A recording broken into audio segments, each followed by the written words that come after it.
2 inches tall, if you include my high heels. It means I'm 5 foot only.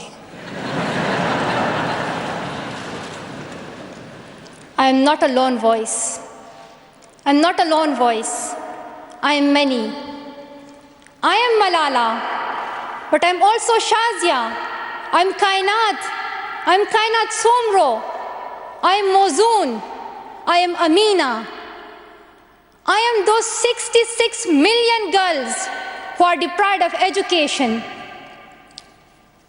And today, I'm not raising my voice. It is the voice of those 66 million girls.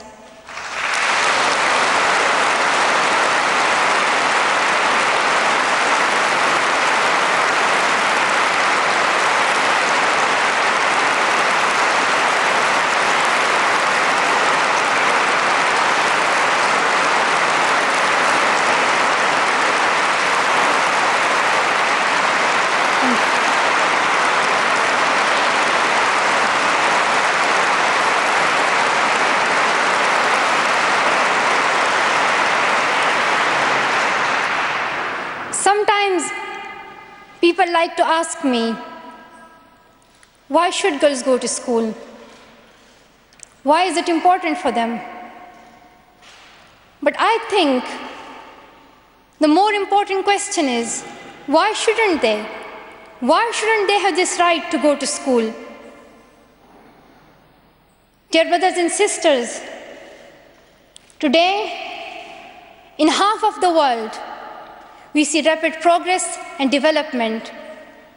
However, there are many countries where millions still suffer from the very old problems of war, poverty, and injustice. We still see conflicts in which innocent people lose their lives and children become orphans. We see many people becoming refugees in Syria, Gaza, and Iraq. In Afghanistan, we see families being killed in suicide attacks and bomb blasts. Many children in Africa do not have access to education because of poverty. And as I said, we still see girls who have no freedom to go to school in the north of Nigeria.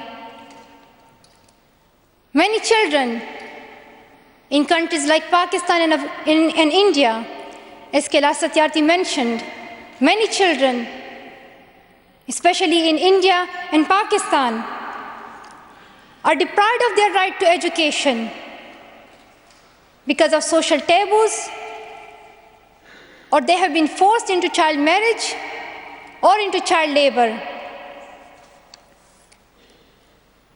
One of my very good school friends, the same age as me, who has always been bold and confident girl, dreamed of becoming a doctor. But her dream remained a dream. At the age of 12, she was forced to get married. And then soon, she had a son.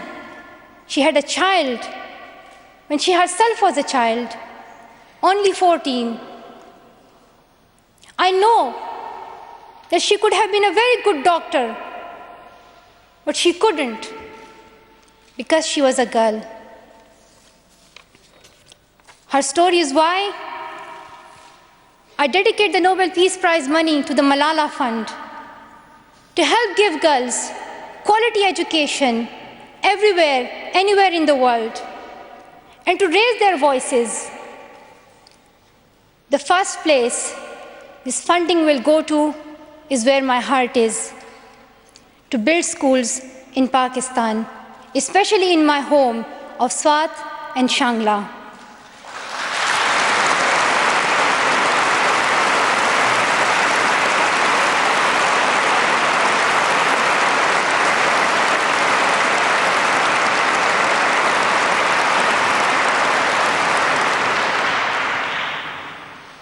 In my own village, there is still no secondary school for girls. And it is my wish and my commitment, and now my challenge, to build one so that my friends and my sisters can go there to school and get quality education, and they get this opportunity to fulfill their dreams. This is where I will begin, but it is not where I will stop. I will continue this fight until I see every child in school. Dear brothers and sisters, great people who brought change, like Martin Luther King and Nelson Mandela, Mother Teresa and Aung San Suu Kyi, once stood here on this stage. I hope the steps that Kailash Satyarthi and I have taken so far and will take on this journey will also bring change, lasting change.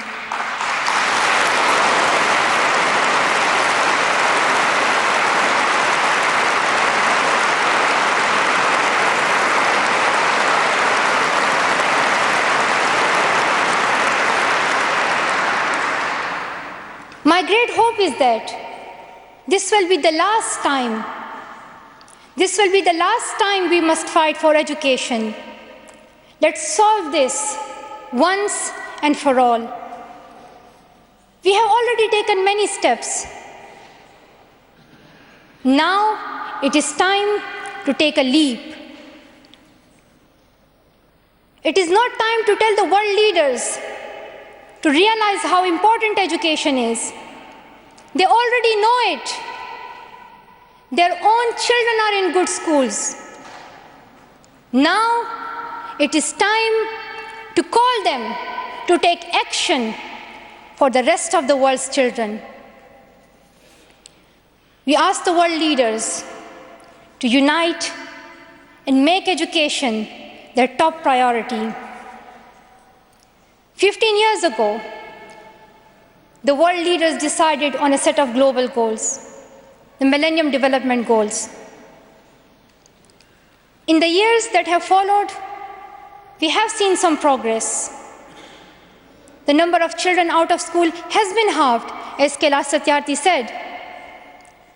However, the world focused only on primary education, and progress did not reach everyone. In year 2015, representatives from all around the world will meet in the United Nations to set the next set of goals, the Sustainable Development Goals. This will set the world's ambition for the next generations. The world can no longer accept that basic education is enough. Why do leaders accept that for children in developing countries, only basic literacy is sufficient when their own children do homework in algebra, mathematics, science, and physics? Leaders must seize this opportunity to guarantee a free, quality, primary and secondary education for every child.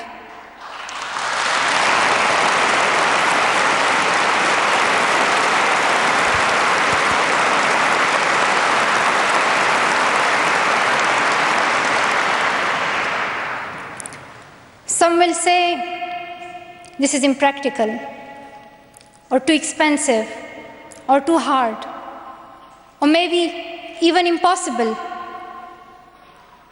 But it is time the world thinks bigger. Dear sisters and brothers, the so-called world of adults may understand it, but we children don't. Why is it that countries which we call strong are so powerful in creating wars, but are so weak in bringing peace? Why is it?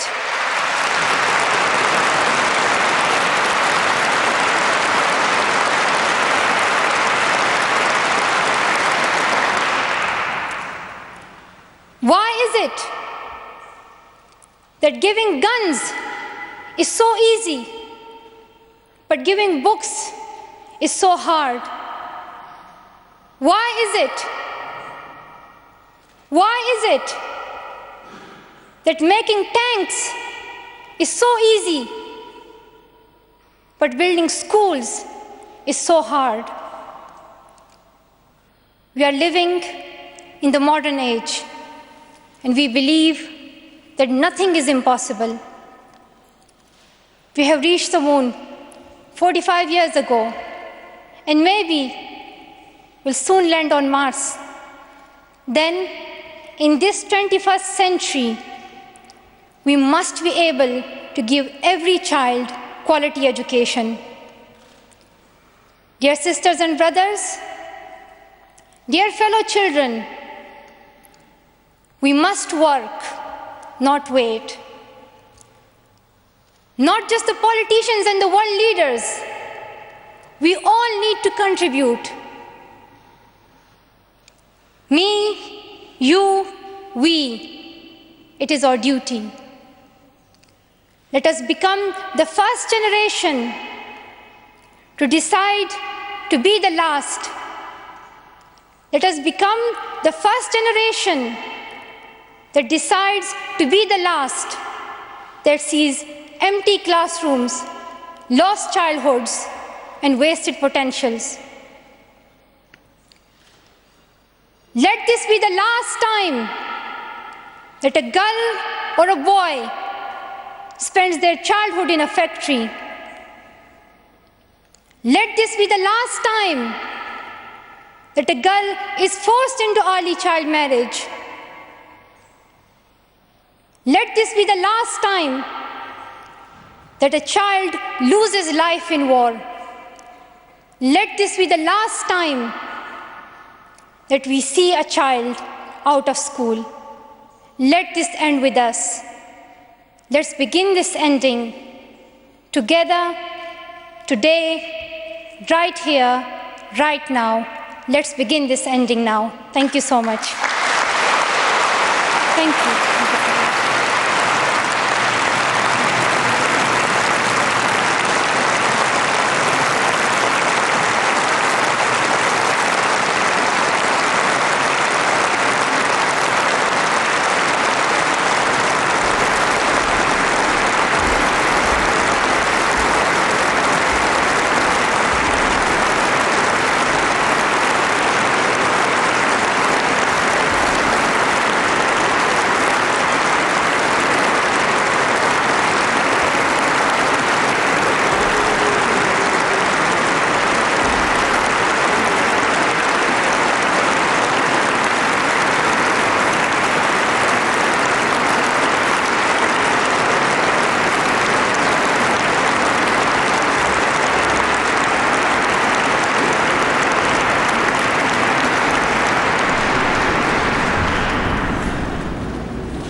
Malala Yousafzai honored with the Nobel Peace Prize. The two were conferred the honor along with 11 others at a grand ceremony at Oslo just a short while back. Child rights activist Kailash Satyarthi and 17-year-old Pakistani Malala Yousafzai. She stood up to the Taliban. They shared the $1.1 million Peace Prize. In fact, Malala is the youngest Nobel laureate to receive this honor. She is 17. And headlines today is Smita Sharma now joins me from Ground Zero in Oslo. And Smita, what a moment there.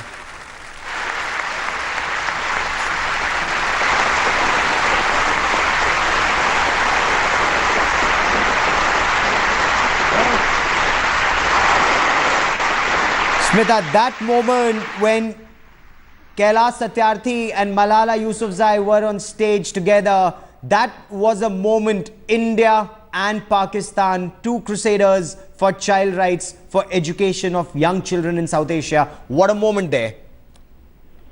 Absolutely, Gaurav, and in fact I could not catch the first portion of your question because I'm really at this Alfred Nobel Peace Center where the event is still undergoing. There was those speeches, of course, those impassioned pleas as well made by both Kailash Satyarthi and Malala Yousafzai.